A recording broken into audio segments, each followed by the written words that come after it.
Hey, good morning, all. It's December 8th, and on our Wednesday podcast, we like to call this our Faith Day.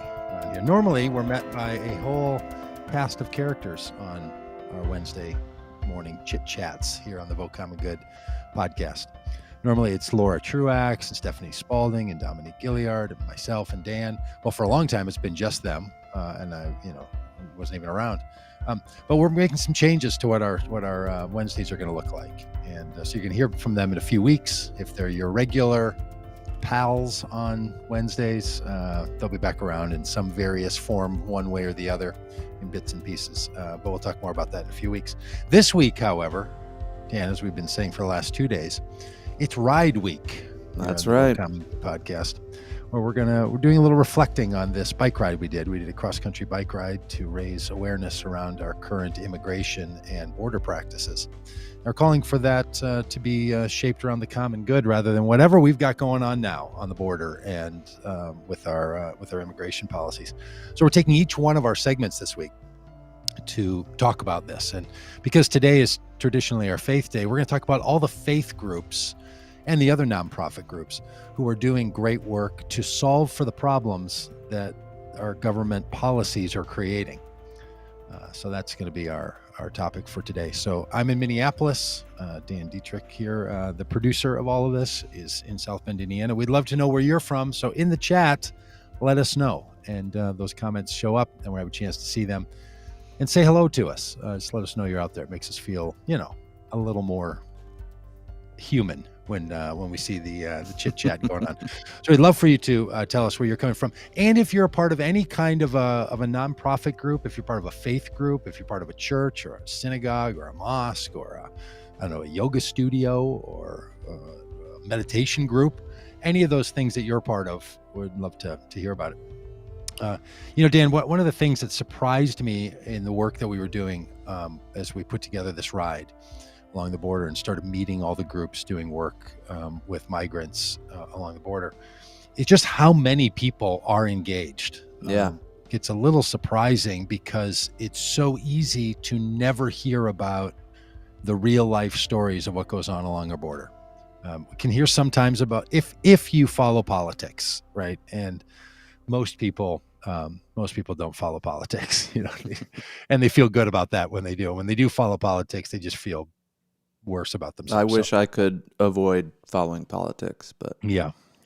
Don't you kind of wish the following politics would be one of those things that people, it was like watching a koala bear or something. You'd be like, oh God, that's so cute. I wish we could do more of that.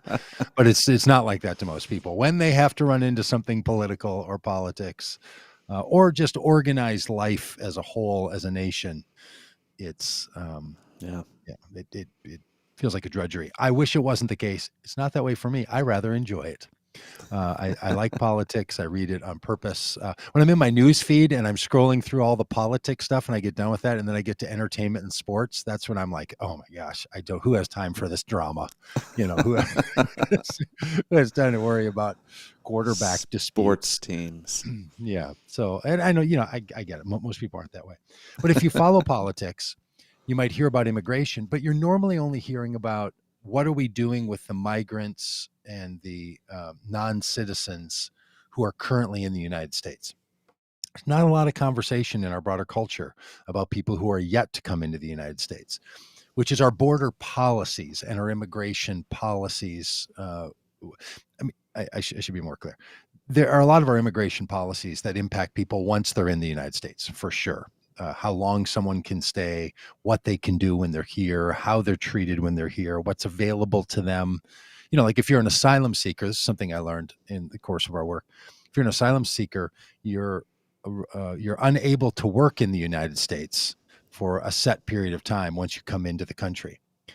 Now, most migrants who come to the country come because they want to work or are going to work. Sometimes they're given a visa to work. Sometimes they're entering the country without a visa and they're here strictly to work. They're not here to, collect government resources. They're here to work. But some people, like asylum seekers, refugees, they're put on a kind of program that prevents them from working for the first 6 months or sometimes up to a year, that they have to live off of the charitable contributions of others. So there's a lot of people who are engaging in non-work as asylum seekers. But what I've realized is that most people don't know what goes on along our border, right? They don't. Because if you're not at the border, you don't know the people who aren't in the country yet, right? It's you don't have a chance if you live in, like we do in the Midwest, or you live in Ventura, California, where Jim Eaton is, or Chicago, where Brandon is. You don't meet the people who haven't yet come into the country. So it's easy to not know all the work being done by people who live in those border communities, and the work that they're accomplishing. And that's some of what we want to talk about today, because to be blunt, and I'm going to try to say this a number of times, we have a situation in the United States where our government is creating a crisis that our nonprofit groups have to respond to and solve. Yeah. And that's not the way it's supposed to be. And this is something I think a number of us in the nonprofit sector and the religious sector need to be more adamant about, that it's really, truly a problem. We like to say in the Vote Common Good world that the government is not supposed to solve all your problems, but they're not supposed to create the problems. And that's why we had to get rid of that last president, because he was the problem in so many ways. But our border policies are creating the crisis. There's not a crisis on our border because of what migrants are doing. That's not the crisis. The crisis on the border is the way that people who are trying to come into our country are treated by our system, by our rules, our laws, our regulations, and our actions. That's what's going on. And this is true around the world. I see that John Francis is on, and he's from listening in from the UK. It's true in the UK as well. It was true in Belarus with the big migrant crisis that was just happening there a few weeks ago. The crises of all of our borders in the world are caused by the rules of the countries that are trying to keep migrants from coming in. And you may say to yourself, well, those rules are good rules, and this is a crisis that's inevitable. Or you might say to yourself, we should change these rules because they're creating a human suffering that doesn't need to exist. And that's what's happening on our U.S. border with Mexico. And so it's nonprofit groups, volunteers, faith groups who have to step in to solve the human suffering that's being created by our government policies. And that's going to be our angle on this today, is to tell you some stories. You're going to watch a video of one of the groups in Del Rio, Texas, and you're going to meet someone named Alma Ruth, who works down in McAllen, Texas, and Reynosa, Mexico, the two sister cities on either side of the border, and the work that she's doing to try to create some kind of goodness for the people that are suffering down there. So, and this is happening all along the border. We met 8 or 9 groups and worked with 8 or 9 groups along the U.S.-Mexico border. And there were many, many more, obviously, that we didn't work with, that continue to do this kind of work. And that's where we find ourselves today. Yeah. Yeah. And I think it is really stunning how many groups there are along the border and how long they've been doing this work. We worked at one center that's been going for 20 years.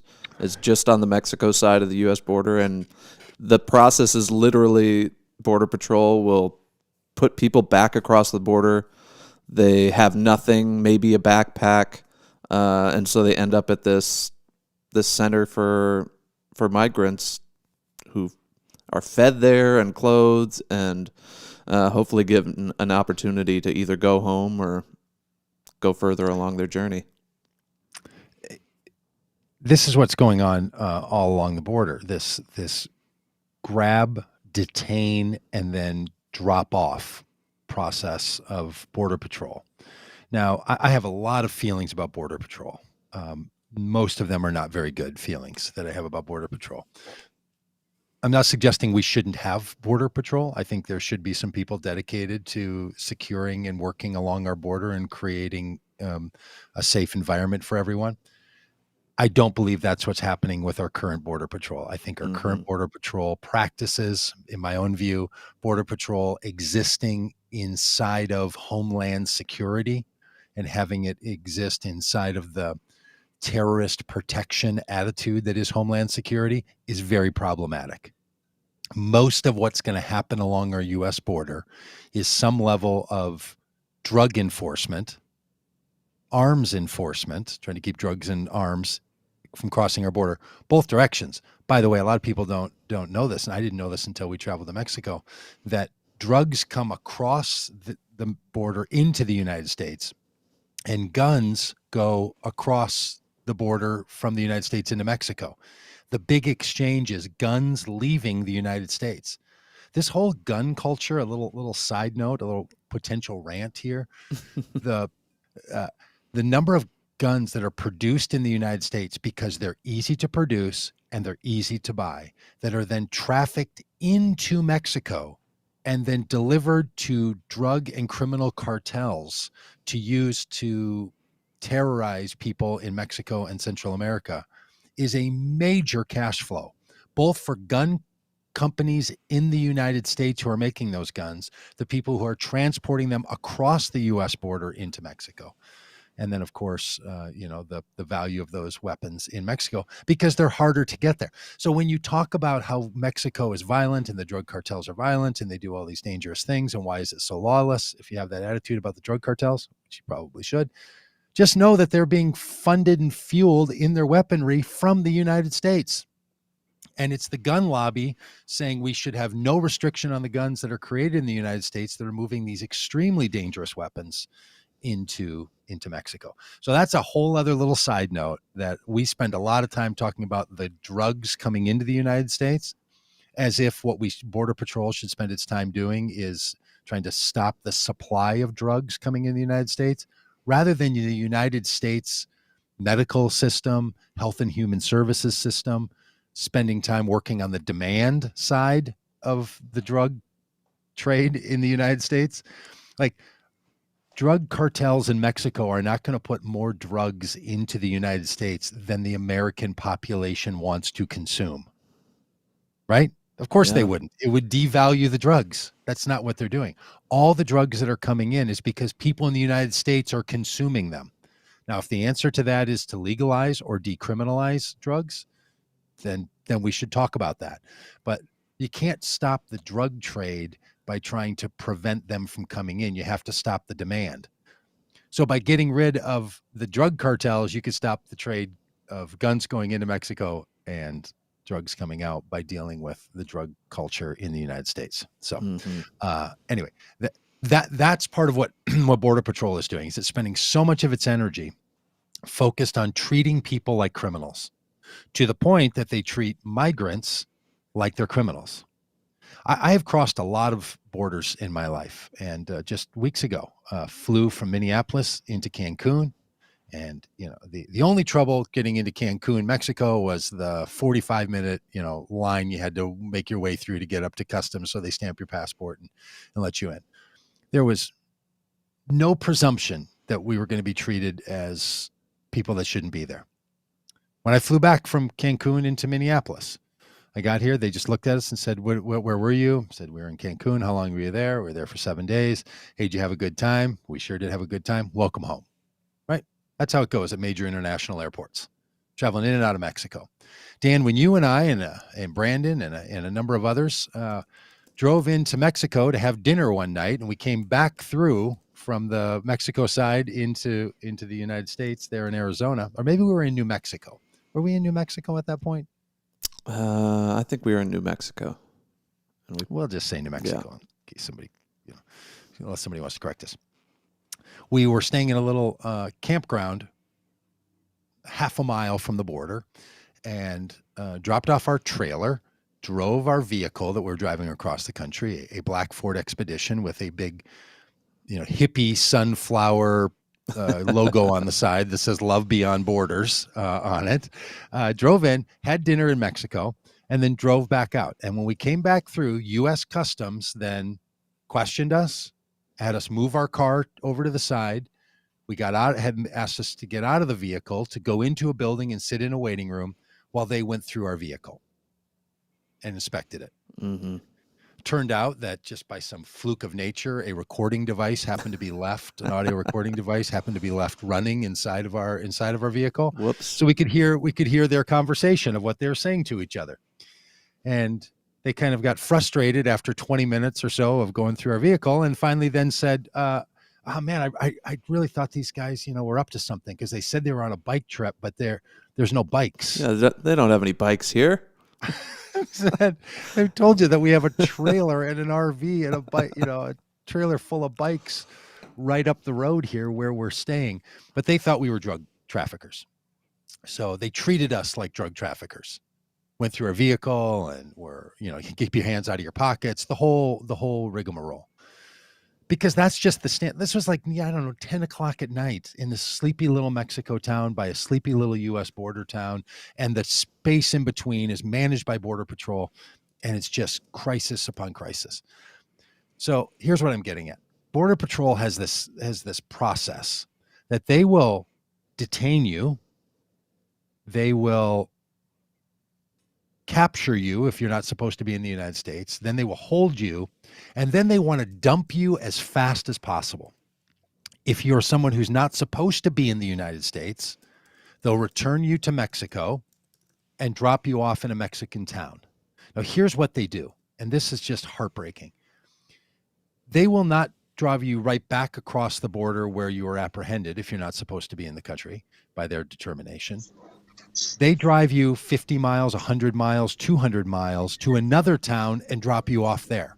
Now, their idea is that what that's doing is making sure that you're not going to be tied up with some drug traffickers or something in the town where you crossed. They're trying to break the cycle. But what it's really doing is it's punishing someone who now ends up in some other town where they've never been before and has to make their way. And it makes them into vulnerable people who don't know who to turn to, and that makes them vulnerable to the drug cartels.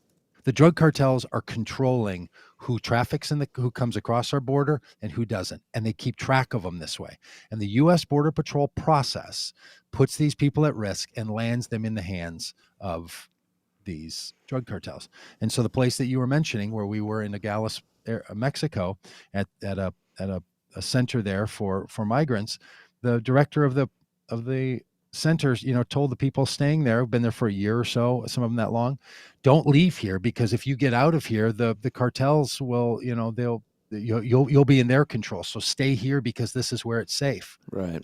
So they're creating a context that puts people at risk. And then nonprofit groups have to organize and come around them to protect them. So there's all these groups along the border. When Border Patrol takes a migrant back across the border and drops them off, sometimes at 3 a.m. Dora Rodriguez, who was with us and who we worked with, has a big campaign calling for the Border Patrol to stop overnight drop-offs in Mexico. They're intentionally waiting until 3 a.m. in the morning to drive migrants across the border and drop them in a town where they have no idea where they are. Yeah. Again, just intentionally cruel. Like, there's no reason for that beyond being intentionally cruel.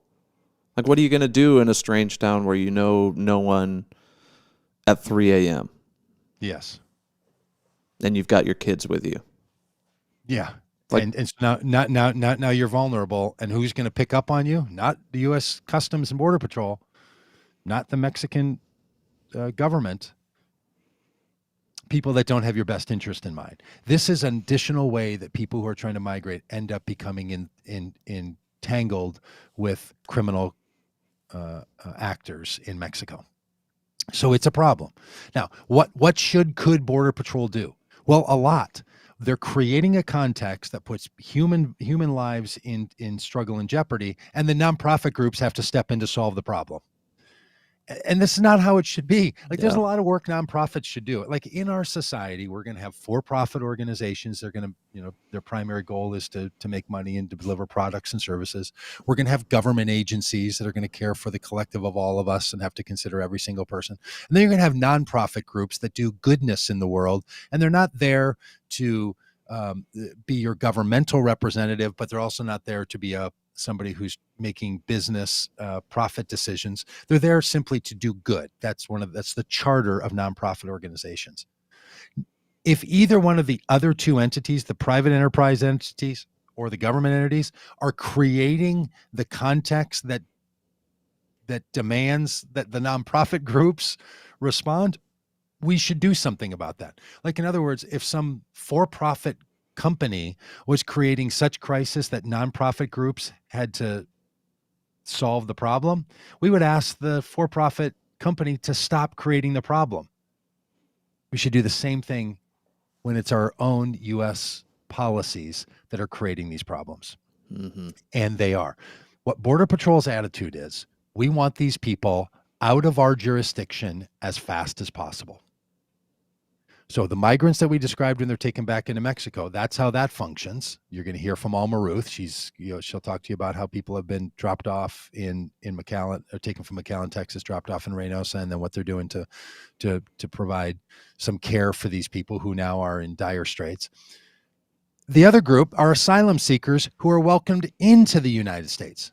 So if you're an asylum seeker and you say, I want to come to the United States and seek asylum, and you are accepted as an asylum seeker in the United States, you're still in the custody of U.S. Customs and Border Patrol.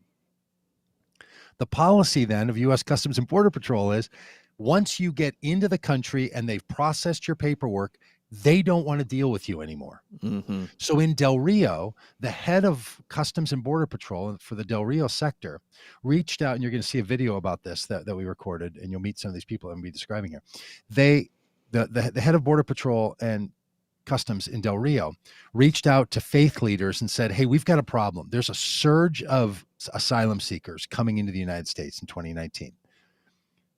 We don't want to deal with them. So what we're currently doing is, once they've been processed in the United States, we drive them over to the Stripes gas station, which also serves as the Greyhound bus pickup in small little Del Rio, Texas, a cute little town, not at all designed to be Ellis Island. They drop them off at the Stripes gas station, where then these people wait for a bus to go to San Antonio or Houston or Santa Fe or somewhere where they're going to get to an airport to fly to where they're assigned to be as an asylum seeker, and they're on their own. Yeah. And Border Patrol didn't want to deal with them. So they asked faith groups if they could create an organization to help process them from the time Border Patrol drops them off until they could get to the next airport, and then be handed off to another nonprofit group, often a faith group, who then helps them at that airport. And then they get to another airport, say they're going to fly to South Bend, Indiana from San Antonio. Then another refugee asylum seeking nonprofit group picks them up. And from there on out, they're handled by the nonprofit sector. This is just no way for us to do asylum seeking. Mm-hmm. In my view, if we're going to say yes to asylum seekers, we should have a governmental system that helps get them to the place that we've approved for them to go. So if they've come from Haiti, or they've come from Cuba, or they've come from Nicaragua, and they're granted asylum, the Border Patrol in Del Rio shouldn't just be like, well, hey man, as soon as we get you, up the road to that Stripes gas station, you're on your own. We're just going to drop you off at 10 a.m. or at 10 p.m. And I don't know, whatever you do, whatever you're going to do. Yeah. The Who town of knows Del when the Rio next bus is coming? You're on your own. You might have to sleep at this bus station. Yeah, / and as gas it turns station. and as it turns out, at the gas station, which is also the bus depot, you can't buy a ticket for the Greyhound bus at the Stripes gas station. You have to buy it online, on a phone.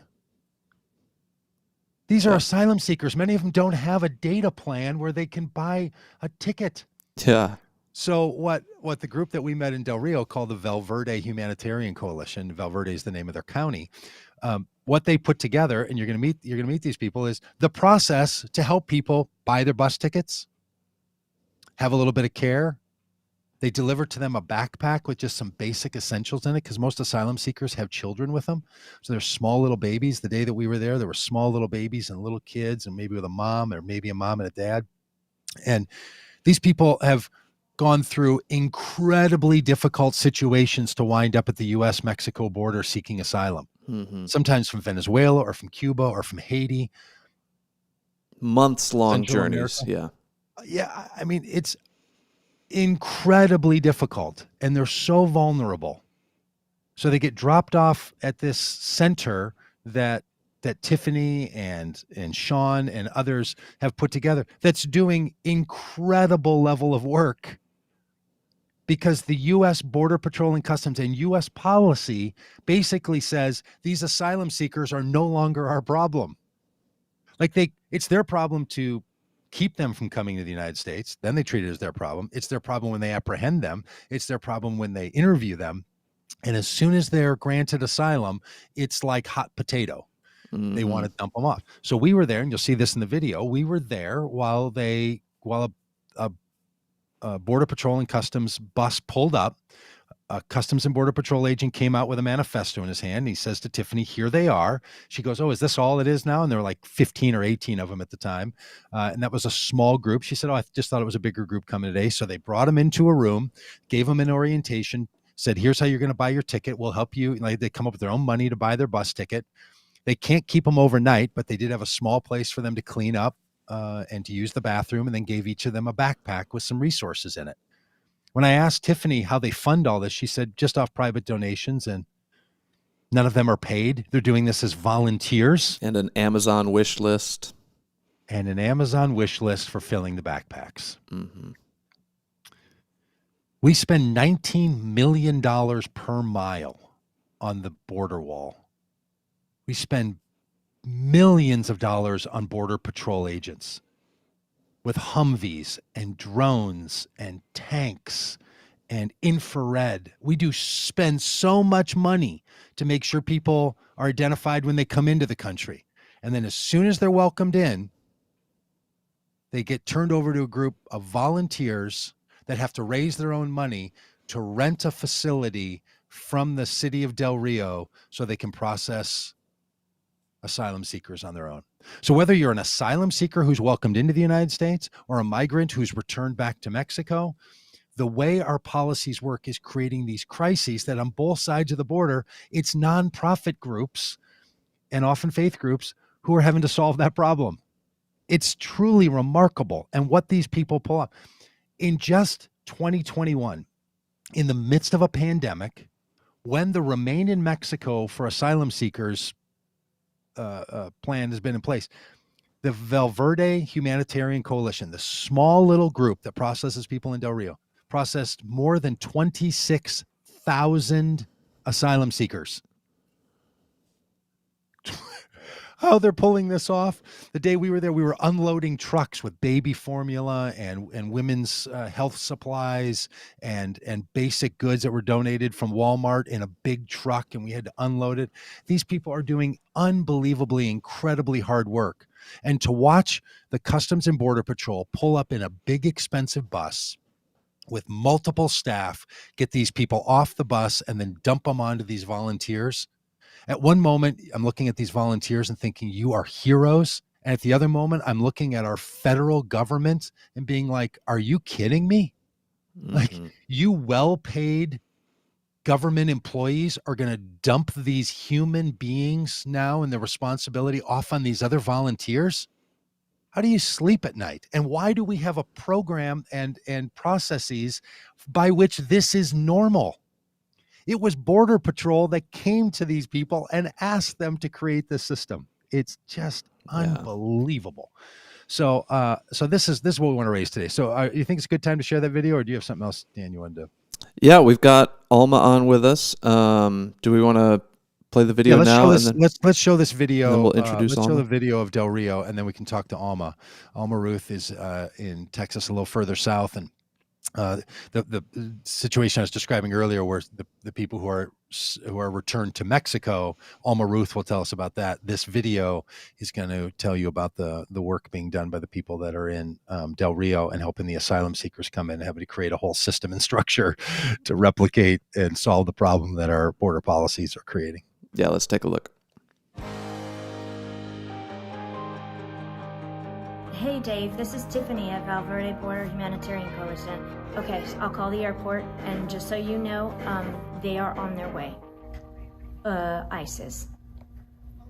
Let me go grab these people. You're just an ordinary old person. Thank you. Oh, I hope that you can just stay and watch the process. We will. Because this is it. What it's all about. Okay. Coming. Good morning. Am I turning this thing? Yes, you are. So in spring of 19, our county experienced a surge, And at that time, Border Patrol was at capacity and didn't know really where to leave those people. And so it was creating a problem within the community. Border Patrol then reached out to all the pastors in our area. Out of that, one pastor in particular said, I think we can do this better. And his name was Pastor Sean Young, and he is with City Church. What I saw underneath the bridge and the amount of people underneath the bridge, I mean, I never imagined seeing anything like that in Del Rio, working with the immigrants for the last couple of years. That was an eye-opener. In this area, we've been seeing, if memory serves me right, 25 to 30,000 a month crossing the Del Rio sector from Border Patrol. And we're only seeing, at the center, maybe 10%, 15% of that number. The folks that are coming here, Del Rio isn't their stop. They want to continue on. They want to meet up with their loved ones. And so we help them connect the dots through different transportation options that they purchase. Unfortunately, we don't have an overnight. We had one in 2019 that the city allowed us to kind of operate with the help of them. They staffed it with fire and police, so they partnered with us in that way. This year, just manpower and COVID and all these things, all these extra variables that were kind of thrown into the mix, we haven't had a place to overnight. So they'll usually just wait at the airport, or they'll wait at the bus station overnight. If it's a vulnerable mom with a baby, and we'll obviously try to get her kind of placed if possible. Again, we're just so small, and we just don't have the manpower ourselves, and we would definitely need buy-in from other entities and government entities to make that work. And again, I just want to emphasize, this is you and Tiffany and a group of volunteers doing all of this work on behalf of migrants and in coordination with other federal agencies to stand in the gap and make all that work. Yeah. It's just urgent for me to make sure people recognize this, that it's they're running into a governmental apparatus up to a point, and then they're just turned over to nonprofit groups. Yes. We're not a big town, again. You're going to be going to like McAllen, or you've maybe been to El Paso, big population to draw a lot of volunteers from. We're talking a town of 35,000 people, and it takes a lot of people to run what we do. And how many migrants have come through the organization center that you've started in the last 3 years? Over 25, between 25 and 30,000. So when the Border Patrol came to you and said, can you help, did you know what was out in front of you, that you were going to have to create all of that? No, not at all. We knew it was going to be a challenge. We thought we might have some time to build up a little bit as we were kind of, getting things organized. We were going to have some time to bring some people in and work with that, but we were kind of building the plane as we were flying it. It was a learning experience, and we're still learning. It goes back to the fact that we are faith-based, and helping others is a big part of what we do. And so when you're coming from that vantage point, it's really not that political. It's just what needs to be done. No, go ahead. This is what we're doing. Hi, yes. Our driver has been outside for actually about 10 minutes. I'm surprised he got there so quickly. So those are these incredible people. I'm sorry, they didn't. Val is in the middle of our interview. Tiffany, in the middle of our interview, is taking phone calls for a family that that was having a hard time connecting with the other aid group, the other supporting nonprofit group in San Antonio. So now here she is, Tiffany, having to be like the personal concierge for this family so that they could get handed off to another group. And again, the contrast when you experience the border with all of the money and people and infrastructure, and then it's just dropped off on Sean and Tiffany, or people like Alma we're going to meet in a minute, that have to pick up the slack of what's going on. This is something we can solve right away. We can solve right now. It's allocating the money that is currently going simply to protection and to apprehension, and puts some of that money and those staff into support to help people get moved along. No one's asking for the government to, handhold these people for the rest of their lives, but they've detained some of these people for weeks at a time, and then as soon as they're welcomed into the United States, they're like, get them off of our docket, and let's dump them onto these nonprofits. Yeah. And this is no way for our government to function, and it's really something that we're going to try to raise some awareness and call out. Absolutely. Hey, you ready to talk with Alma? I am ready to talk Yeah. to Alma. All right, so this is Alma Ruth. Alma has become a very good friend to all this work. We were together in McAllen, and Alma, are you over in Reynosa, Mexico right now? Yes, just got here. That's why. Can you guys hear me okay? You We sound can, good. yeah. Okay, good. Yeah, I just got here, just crossed the bridge, and I have a couple of meetings today because the city, we heard from the mayor of Reynosa on the Mexican side of McAllen that they will relocate the asylum seekers. And we don't know exactly to where. And so I'm Mexican, right? And I'm an immigrant. So I can say that the Mexican government doesn't faithfully follow human rights and international law when it comes to asylum seekers or Central American asylum seekers. So we check on them more often than usual. So we are here. I just arrived in Reynosa to check on them because we serve this second semester of the year. We are focusing on indigenous women and their children. So they're young children. So we want to make sure, we have a cold front for us where we're used to 100-degree weather, right? So 90s, 80s is okay. Anything below 70s is like a cold front, right? I have a scar to get to 65. And so I came and check on them because they had a cold, and we need to make sure that they have the medication and they have access to a doctor and all of that. So we're focusing on indigenous Mayan women from Guatemala. And so we are, this second semester of the year, we're focusing on them and their children. Yeah, let me set the context, Alma. That's very helpful for people who sort of know what's going on. When a person from Guatemala wants to come to the United States to seek asylum, the only way they can do that is to get onto U.S. soil at an approved border crossing and then ask for asylum. It has been U.S. law, and it is international law, that when someone presents themselves for asylum, the country has to respond to that asylum claim. The the Trump administration, and now reinforced by a judge ruling, the Biden administration is using a process to return those people from the United States back into Mexico to have to wait for their asylum case to be adjudicated. So rather than being in the United States, well, Mexico doesn't have a place to put asylum seekers or to care for them. So they're living, in this case, in Reynosa. They're in a makeshift tent city. They're in the city park. And the people that you're talking about are not Mexicans. They're not from the country of Mexico. They're from Guatemala. So they don't have a home there. They don't know anyone. There's no one to care for them. When they came to the United States, the obligation of the United States government is to house and protect those people until an asylum judgment is come to, whether they can stay or not stay.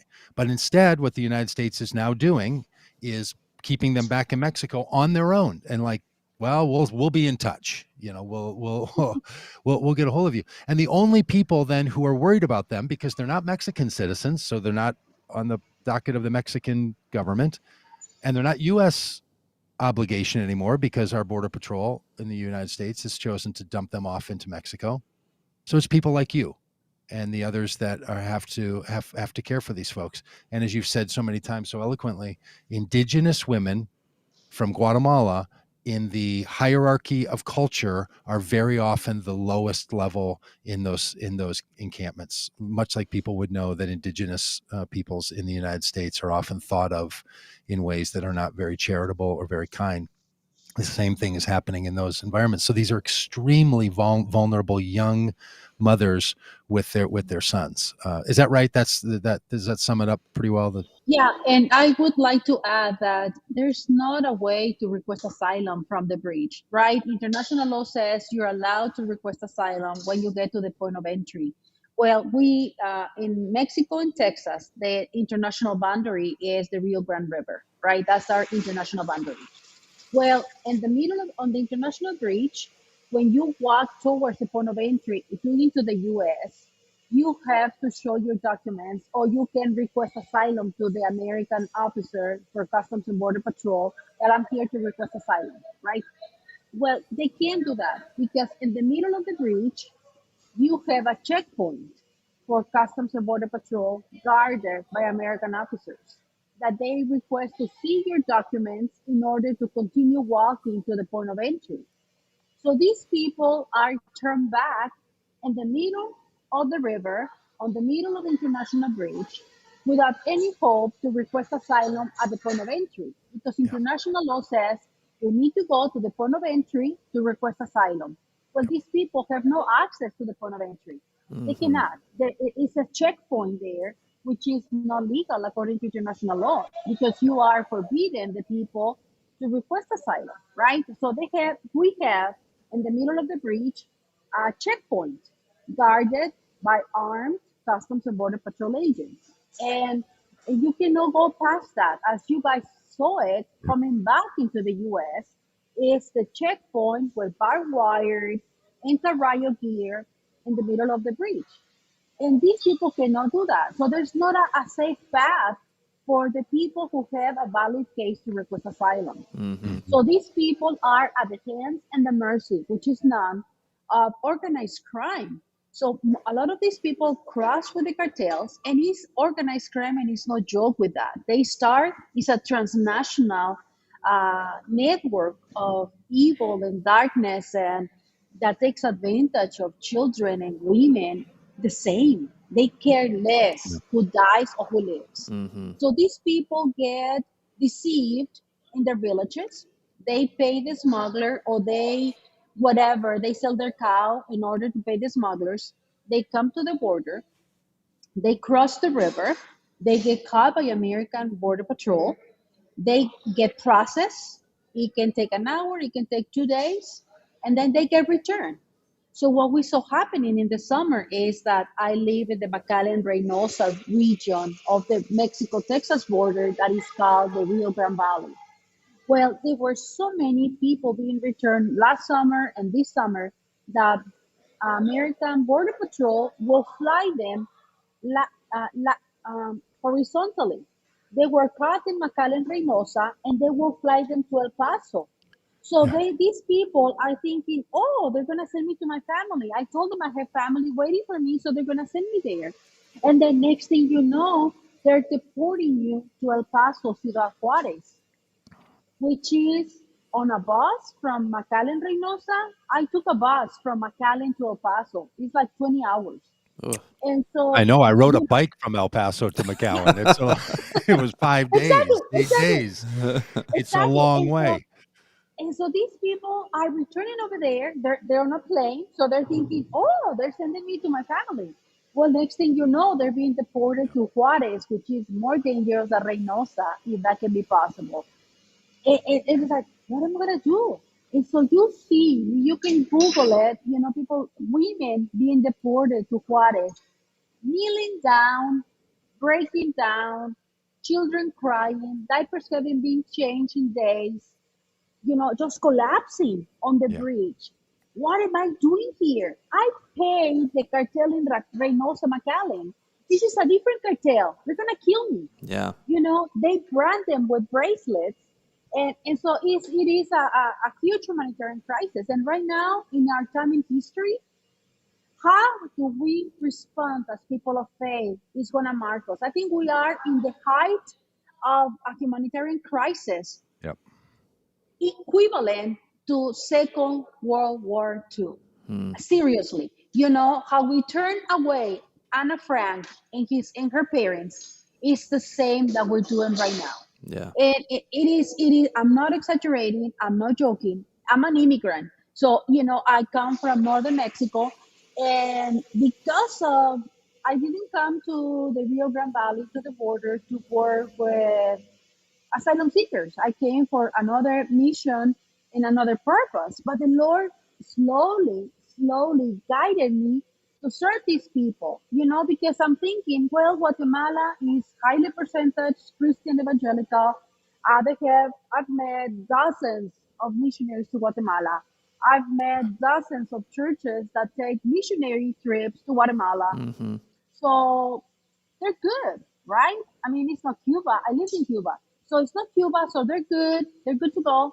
Well, that's not the reality. What I'm finding out is gender violence, child bride, rapes, kidnapping, human slavery, human trafficking, you name it, Mm-hmm. from the mouth of these people, of these women that are fleeing death threats, not only for them, but for their children. Organized crime starts eyeing their daughter or Yeah. their boy for their evil purposes by the time they're 8. And so that's why they leave. Yeah. Yeah, they do. Alma, one of the things that you've seen is all the apparatus and all the money that's spent on Customs and Border Patrol. I mean, you see it every day because you cross that bridge and you're, interacting with them. And then you think about the work that you have to do on a shoestring budget. When we were there, we watched a family pull up and feed the people living in this little tent city there in Reynosa's Park. And there felt like there were 2,000 people maybe living in that park. Would you say that would be about the right number? 2,500. 2,500. Around 2,500. And of that, around 900 are children, And out of at the least. back of their car, these people have pulled up with their own, soup and a chicken, and their people are lining up, and I talked with them and just said, like, who are you? Why are you out here? And they said, well, we're just a family, and we saw this going on, so we started asking people at our church if they wanted to help. And these are, a Mexican church, and so they started contributing some money, and they got a little bigger car and a little bigger pot, and they're out there, and other groups are out there, like. Can you just talk a bit about how it feels to watch the United States government spend all the resources on the wall and protection and keeping people out, and then not spend any considerable care on the people that they have a legal obligation to give them an asylum claim, yes or no, not spend any money on them and put them into harm's way where people like you then have to, do the great work you're doing and try to raise money from strangers around the country. I mean, that's part of this.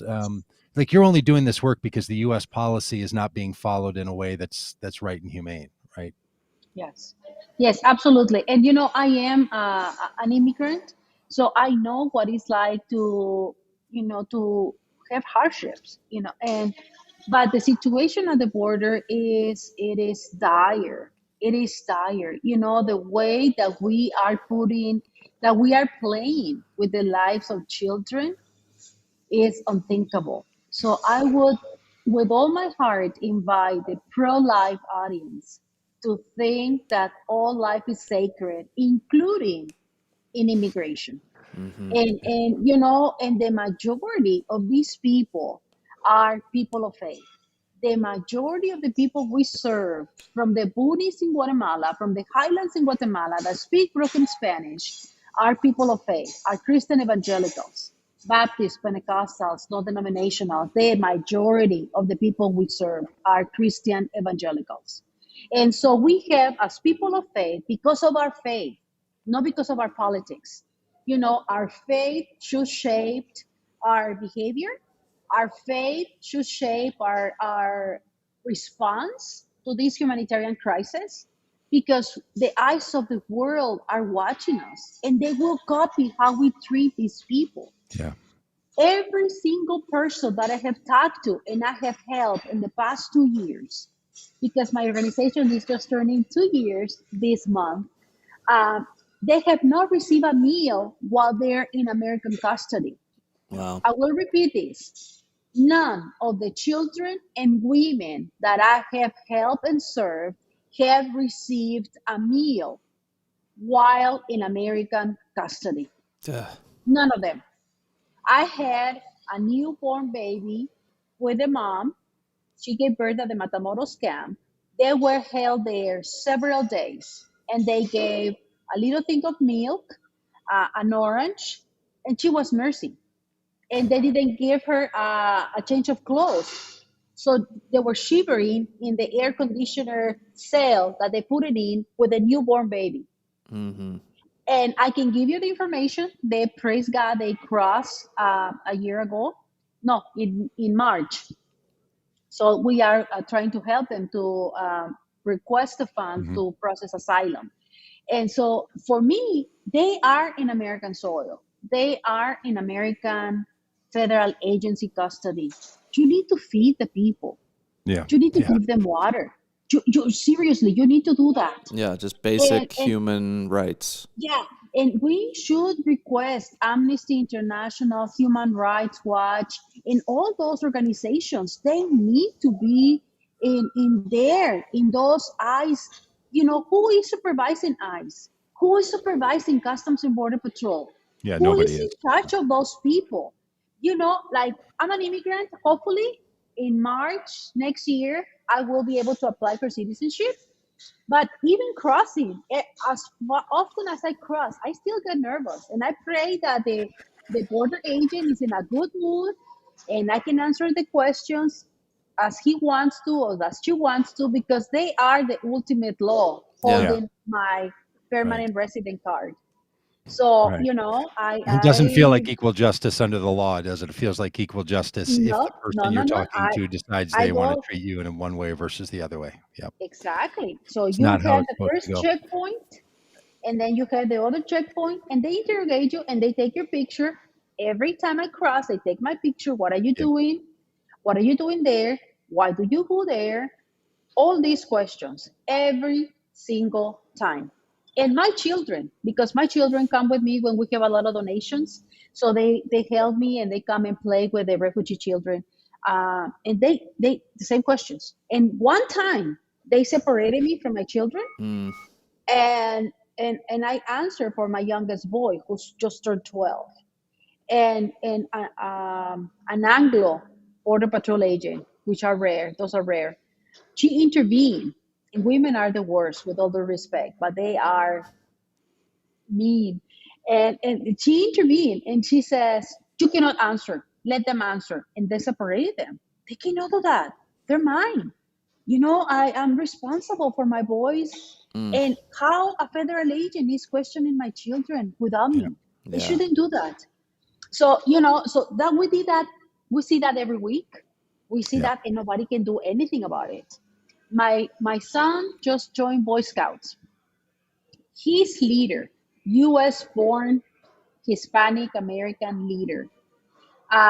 He was requested when he works in Reynosa, so he was going back to McAllen, and the border agent was in a bad mood and requested his wallet. And he was in the military, you know, he's a vet, and he's like, "Why do you want to see my wallet?" "Oh, you're refusing?" He was surrounded, he was handcuffed, he was Oh. taken away. They strip searched him because he didn't want to surrender his wallet. Yeah, because he wanted he wanted the border patrol to respect his constitutional rights. And so, you know, so that happens anytime, all the time. And of course, I am not generalizing. Please, no. Not all Mexicans are part of the cartel. Not all white people are part of the KKK. You know, not all Muslims are jihad terrorists. I'm not saying that. There's Right. good elements, and I have plenty of Border Patrol friends, classmates in my Bible college that are Border Patrol, that have saved tons of life. And because of people of faith in Customs and Border Patrol, they have saved tons of lives, you know. But unfortunately, the system is a dragon with seven heads. That's right. That, you know, it is the system that it is impossible to beat the system unless we have an immigration reform where we are the United States of America. We have the most brilliant minds. We have the Ivy League schools. We have the resources. We surely can handle immigration reform. Mhm. Right. Surely we can do this. Yeah. I mean, we have put people on the moon. Now people are taking a tour in Mars. You know, Yeah. I mean, surely we can do this. Surely. Mhm. And if we stop politicizing immigration, we can fix the situation. Yeah. And we I think what's so urgently important about what you're need bringing up here is this isn't even changing like immigration policies, which we should. We should change the number of visas. We talk about that a lot in this podcast. We should change how people are determined if they can come in the country. All of that. What you're talking about is just the practices put in place by Customs and Border Patrol that create human crises in and of itself, none of which requires any political shifting of our immigration policy. This is border practices that create problems that you and others have to then solve. Your point was so strong that it's a violation of international agreements to not allow someone to and seek human rights, asylum and you and to know, treat someone like a criminal when they ask for asylum. They're not, they've done nothing wrong, that they've done it the right way. And every time people say, why don't people come to the United States the right way instead of the wrong way? They don't understand that when you come the right way, you're still held for days, not given any food, and treated as if you're someone who's done something wrong. That, and all of that can and should be fixed without even having yet the important discussions about what we're going to do about our immigration policies. Yeah. and it's just basic dignity, basic human rights. It doesn't take a master's or a PhD in human rights to say, you know what, that lady has a newborn, she needs to eat. Yeah. I don't need a PhD to figure that out. And it, it is just human decency, human dignity, the basic human rights. And it is not difficult to do that. If we say we are the greatest nation on earth, we should act like it. Yeah. And don't drop it on the faith communities that are scrambling for us to stay on the ground. And I'm sorry, I didn't even introduce myself. My name is Alma Ruth, and I serve to Practice Mercy Foundation, which is a holistic, relational, and grassroots initiative and organization, faith-based nonprofit that is based out of McAllen, Reynosa. We are now serving here. We served in Matamoros, and they shut down, and now we're here. And we focus on women and their children because, as you know, it's the most vulnerable situation. Those two kinds of populations are the most vulnerable. And I would say that the situation at the southern border is reaching or is already surpassed, like South Sudan type of horrific circumstances. It is no joke. It is no joke. You can Google how many asylum seekers or migrants are kidnapped, raped, sold into slavery, cut in pieces by the It's cartel horrifying, because they yeah. didn't pay. It is no joke. And one of the ladies that we helped in the summer, they were kidnapped by one of the cartels. They were trying to leave Juarez, and they were kidnapped and they were held. And then the guy says, well, you can pay me with your daughter and you guys can leave. Ugh. But she had a mental breakdown. She grabbed a stick and she gave instructions in her language to the rest of the team. If something happens, I'm going to kill them. I'm going to, protect them with my life, and you guys run. And she couldn't tell her story for several weeks because of the horrific pain and circumstances that we are dealing with. And we deal with life-death circumstances on a weekly basis. A week doesn't go by that somebody calls me, because we are relational. We are holistic. We sit across them. We listen to their stories. We validate their pain. We engage with them, and we work with them. If we say that we're going to work with you, it's because we trust you. And so we sit with them equally, and we serve them, from, okay, here's your blanket, next, okay, here is a toothpaste, next. No, we know their names. We know where they come from. We know the children's names. We pray for them. One of the core values is the ministry of presence. We are here because we are here to remind you that God loves you and that He cares for you. That's why He sent me, to be with you. And I'm going to be with you no matter what. So it is very taxing and it's very draining, but it's relational because it's the Jesus way. Yeah. We are equal. We are not practicing colonial missions where I'm here and you're brown and you're poor and you're needy. I'm going to give you a blanket. Next. No. No. We are equally serving. We pray for them. They have my cell phone number. They can contact me if something happens, if an emergency happens. We make sure that they eat, that they shower, that they have food, that they have a blanket, they have an air mattress. They're literally sleeping on the sidewalk. And you guys saw it. You Oh, guys yeah. saw it. You were here. Yeah. It's amazing. Yeah. It's great work. Well, Alma, we're going to keep you a regular on this podcast. Thanks for being with us today. We love you and the work you're doing. And Thank you so much, you guys. Thank you Yeah, so and much. until that day comes when the government does its job, we'd love to point people to your website to support your work. Please. PracticeMercy.org, is that right? Yes, sir. Yes, please. We depend. If you can donate your next Starbucks for our work with women and children, we will highly appreciate it. We depend completely, like the Valverde organizations that you saw. We depend on the goodness of the American people, of the American society that can say, you know what, let's fix this.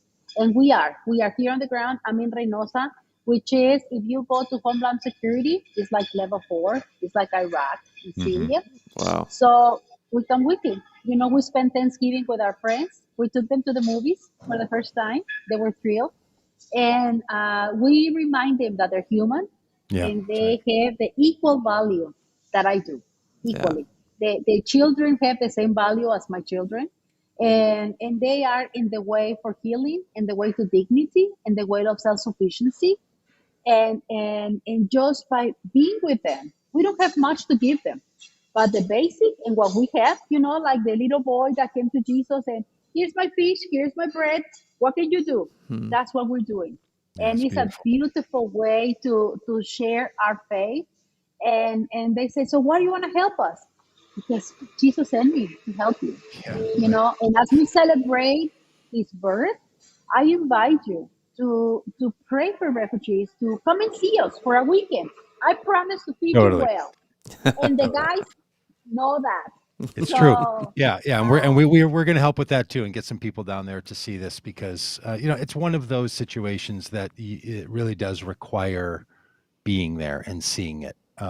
It's worthy of that, and these people's stories are worthy of it. And look, in the United States, we choose to have a government of the people. You may not feel like it. We might say, I feel disconnected from my government, but this is a we the people government. And we don't get to say that just the administration or Congress or border policies are this way. This is us. This is our doing. And the little bit that we all play in the formation and the benefiting and the creation of this country, these are our border practices. They belong to all of us, and we shouldn't let people continue to do this without some need to answer for it. And what's been lost in what I've seen on conversations about immigration, what has been lost is border practices and how people are being treated on both sides of that border. And this really does need to have a greater increase. So, Alma, thank you for all of your good work in thank being you. the, Thank being you the so human much. hands of goodness and faith on both sides of that. All right, dear, we'll talk to you in a bit. God bless you. Bye-bye. See you. Merry Bye-bye. Christmas. Feliz And Navidad. to you, Merry Christmas. Yeah, it is true. We are almost to Christmas. So look, if you want to make a year-end donation, go to practicemercy.org and give the money to Alma Ruth and her group. I promise you, they will just do good things with it. Yeah. They don't even have enough of an infrastructure to not do good things with it. They're small enough. The same way with the Valverde Humanitarian Coalition. You send them a backpack, send them any money. The only thing they know how to do is spend it on people that are in need. Like they're those kinds of groups that are real people doing real things with teeny amounts of money up against a system that is just endless amounts of assets and resources. And so tomorrow we're going to talk a little bit about why do activity-based activism. Like why do bike rides? Why do walks and marches? Why put together, some sort of a stunt? Why get arrested at places when you're an activist? Why do that kind of stuff as opposed to, many of the other things that people can and should be doing in the world? So we're going to talk a bit about that. And then on Friday, some practical steps. So you have some real punch points to say to people when they say, well, what should we do about immigration? We're going to talk about some very straightforward things that can happen from the policy level to the structure of who deals with our migrants. Jim has made a great point in the chat here that, and I agree with this totally, that Health and Human Services rather than Homeland Security should be running our border interactions. That's the kind of thing we think at a big macro level, and that'll take a lot to get there. Like trying to wrestle away Border Patrol duties from Homeland Security, that's a generational shift, right? Yeah. Now, with the caveat, we only got there because of 9/11, and that's how it got moved over there. The creation of Homeland Security after 9/11 to bring all the agencies under one roof, and the choice of Border Patrol not being in Health and Human Services, but in Homeland Security is something that was made 20 years ago. But it's going to take a while for that one to be solved. Where dropping people off at 3:00 in the morning, flying them up to El Paso in the story that Alma Ruth told us, if they're from McAllen, if they've crossed at McAllen, then you bring them up 500 miles away and dump them off in a strange city, keeping people in refrigerated level of cold rooms, not feeding people, treating them as criminals when they come up to seek asylum. All of that's just policy stuff. That's not even that's not even like laws. You don't have to change anything. Just stop doing we can that. fix that this afternoon. Yeah, like literally stop doing it. And the next time somebody wants to argue with you about maybe that person on the horse in Del Rio wasn't whipping the Haitian migrants, you can say, well, how about if we just quit with the horses and the whips, Well, and this idea that that the Border Patrol doesn't have the money to feed people, but they have the money to fly them to different cities to put them across the border 500 miles away. Right. I mean, next time somebody tells us the federal government doesn't have the money, I'm just going to bring Fadl, our economist, on there and say, like, yeah, the United States government has as much money as they want. And here's the upside to Border Patrol being in Homeland Security, which is a part of the Defense Department. The one part of our government that's never underfunded is Defense Department. So that little stream seems to get whatever they need. Right. So if it became core essential responsibility and needs to be funded, it's going to get funded. So if you have to, have 3 square meals a day for the people while you're processing their asylum claims, or figure out another place for people to stay while you're figuring out their asylum claims, or hiring 5,000 or 50,000 people to adjudicate asylum claims, why don't we go ahead and do that? Mm-hmm. And look, old school Republicans that don't want the government to get any bigger, let for-profit groups adjudicate asylum claims then, right? If that's what you want, let's turn this into a little business enterprise. However you want to get there. But don't say to people, we can't process your claim for 36 months. Yeah. So go wait in Mexico in a plaza until you hear from us. Mm-hmm. That is not the way a first-rate country acts. Yeah. I love when Alma said, if we're the greatest country in the world, let's act like it. We should clip that out and share that around on the internet. That's a punch point for the podcast. Yeah. All right. Well, I'm getting all ramped up again, and we're already 12 minutes over the hour. So, but this really does throttle my throat. So, all right. Well, we'll be back tomorrow. We'll talk a bit more about this tomorrow, and we'll keep up with you then. So good to see everybody on the chat. Thanks for being a part of it. Congratulations on the new job, Jim, and good to see you on the back on the chat. And Stephanie and Leslie and John and Brandon and Rebecca and Hilda, all of you, good to see you today. Thanks for being a part of this. And we will see you around the horn. Bye, everybody.